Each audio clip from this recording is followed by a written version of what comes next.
ও দুয়ার মাহফিল হয়ে থাকে, তারই কাজ এখনই শুরু হবে ইনশাআল্লাহ। এবং আমাদের এখানে আল্লাহ আল্লাহ রাসূলের কথা, কোরআন ও হাদিসের কথা, পীর মাশায়েখের কথা, সমস্ত কথা আলোচনা করা হয়। আল্লাহর হাবিব জানিয়ে দিয়েছে,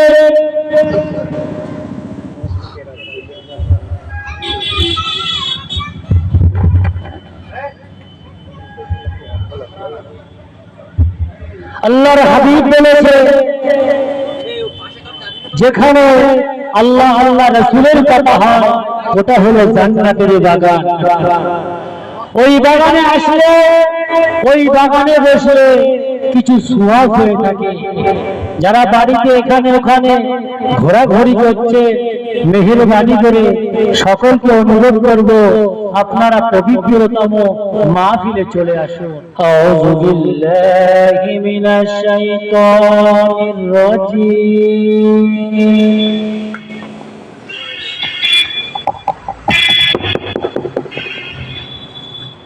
বিসমিল্লাহির রহমানির রহিম।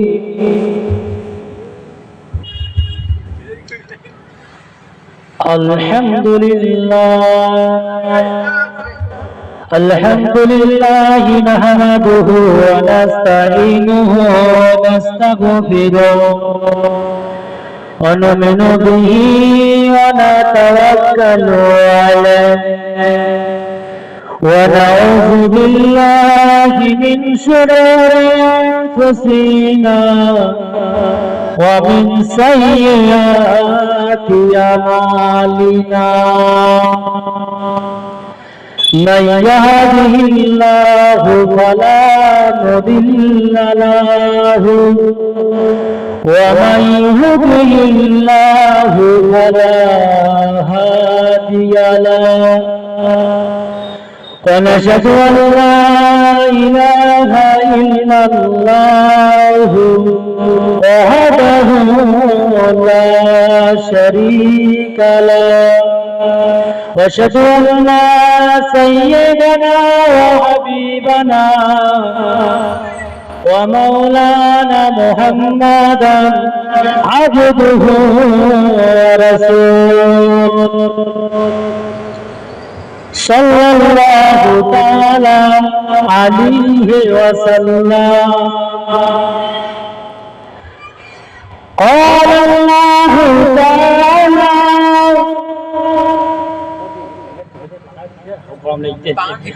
قال الله تعالى في كلامه الله تعالى في كلامه المزيد وفرقانه الحميد ونشهد أن لا إله إلا الله وحده لا شريك له واشهد أن سيدنا وحبيبنا ومولانا محمدا عبده ورسوله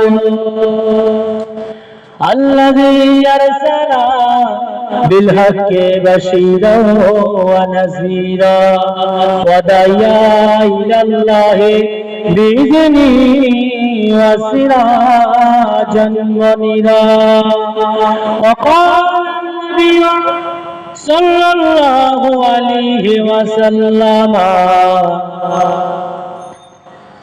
قال النبي صلى الله عليه وسلم من أحب سنتي فقد أحبني ومن أحبني كان معي في الجنة.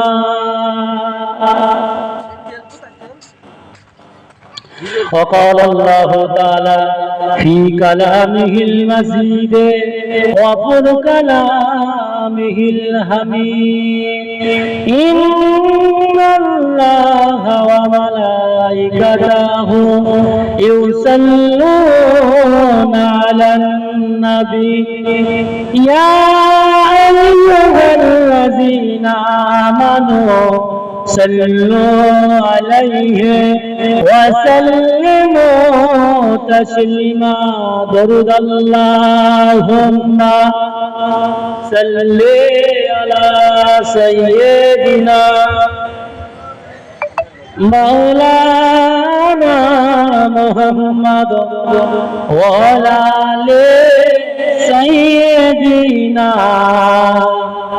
مولانا মোহাম্মদ পাখির মতো থাকতো যদি আমায় দুটি ডানা পাখির মতো থাকতো যদি আমায় দুটি ডানা উড়ে সাগর যেতাম আমি সোনার মদিনা আল্লাহুম্মা সাল্লি আলা সাইয়্যিদিনা মাওলানা মুহাম্মদ ওয়া আলা আলিহি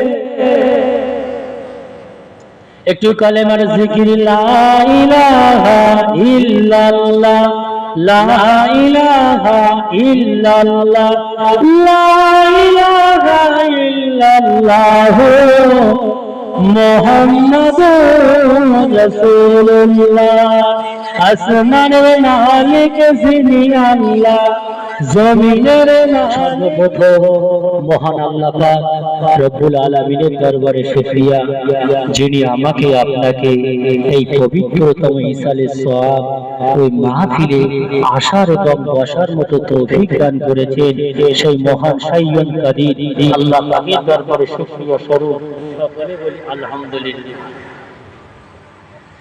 তারপর পরে প্যারা নবী হাবিবে নবী মুহাম্মদ রাসূলুল্লাহ সাল্লাল্লাহু আলাইহি ওয়াসাল্লামের দরবারে জানাই অগণিত দরুদ ও সালাম। সকলে বলুন আল্লাহুম্মা আমিন। ভাই আমার জওয়ান যুবকেরা, আজকে আমরা এমন একটা সময় এসে পৌঁছে গেছি যে সময়টার নাম হলো আখিরি জামানা, যে সময়ের নাম হলো আখিরি জামানা। রাসূল পাক সাল্লাল্লাহু আলাইহি ওয়াসাল্লাম হাদিস শরীফে সাহাবাদেরকে লক্ষ্য করে বললেন, ও আমার সাহাবীরা, তোমরা কি জানো এমন একটা জামানা আসবে, এমন একটা সময় আসবে যে সময় মসজিদগুলো পাকা পাকা হবে, মসজিদগুলো পাকা পাথর দিয়ে তৈরি করা হবে, কিন্তু মানুষের ঈমানগুলো বড় কাঁচা কাঁচা হবে। জানো নবী পাক সাল্লাল্লাহু আলাইহি ওয়াসাল্লাম সাহাবায়ে কেরামদেরকে বললেন, ও আমার সাহাবীরা, তোমরা কি জানো আমার আল্লাহ পাক রব্বুল আলামিন কিয়ামত শুরু করে দেবেন। আল্লাহ পাক রব্বুল আলামিন কিয়ামতের দুটি আলামত দেখিয়ে দিয়েছে। একটা হলো আলামাতে সগীরা, ছোট ছোট আলামত, আর একটা হলো বড় বড় আলামত, আলামাতে কবীরা। তাহলে যে কথা আমি আপনাদেরকে বলছি যে ছোট ছোট আলামতের ভিতর থেকে যদি লক্ষ্য করা যায়, ছোট আলামতের ভিতরে আল্লাহ নবী ভবিষ্যৎবাণী অনুযায়ী ছোট আলামতের ভিতরে সবটুকু আমাদের ভিতরে প্রায় এসে গিয়েছে। কিঞ্চিত পরিমাণ হয়তো কিছু না কিছু বাদ পড়বে, কিন্তু সমস্ত আলামতের ভিতরে সমস্ত আলামতগুলো আমাদের ভিতরে ঢুকে গিয়েছে। ভাই আমার জওয়ান যুবকেরা, আল্লাহর হাবিব প্যারা নবী নূর নবী মুহাম্মদ রাসূলুল্লাহ সাল্লাল্লাহু আলাইহি ওয়াসাল্লাম বড় আলামতের ভিতরে, আলামতে কবীরার ভিতরে আল্লাহর হাবিব জানিয়ে দিলেন, ও দুনিয়ার মানুষেরা জেনে রেখে দাও, শুনে রেখে দাও, বড় আলামত হলো 10টা। এই 10টা বড় আলামত, এই 10টা বড় আলামত যখন শুরু হবে তখন মনে করবে কিয়ামত একেবারে নিকটবর্তীতে এসে গিয়েছে।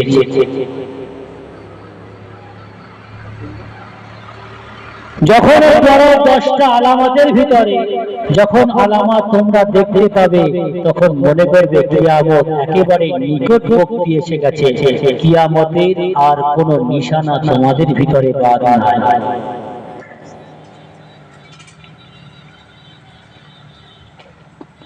আল্লাহ নবী সাহাবীদেরকে জানিয়ে দিলেন।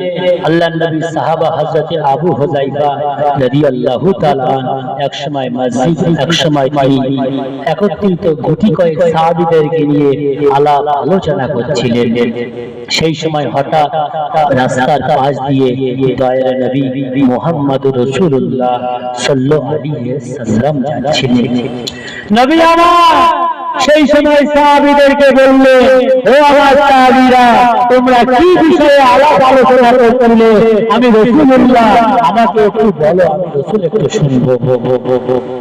সেই সময় নবী পাকের সাহাবীরা বলেন, ইয়া রাসূলুল্লাহ, ইয়া হাবিবাল্লাহ, যাও, আমি আর আলোচনা করব না। আমাদের জিকিরের মজলিস যিনি পরিচালনা করবেন জনাব আলহাজ মাওলানা মুহাম্মদ আমাদের ইয়াকুব আলী সাহেব হুজুর এসে গিয়েছেন, তিনি আপনাদের সম্মুখে জিকিরের মজলিস পরিচালনা করবেন। যারা এদিকে ওদিকে ঘোরাঘুরি করছে, সকলের কাছে বিনয় করে বলবো, মেহেরবানি করে আপনার পবিত্র মাহফিলে এসে বসে যান, একেবারে মাহফিলে এসে বসে যান। এখানে দ্বীন ও ইসলামের কথা শুনবেন, দ্বীন শরীয়তের কথা শুনবেন, এখানে আল্লাহ আল্লাহ রাসূলের কথা শুনবেন। আপনাদের পরকালের নেকি কিছু সঞ্চয় করতে যদি চান, তাহলে দুনিয়া জান্নাতের বাগানে একটু বসবেন। দরুদ শরীফ আল্লাহুম্মা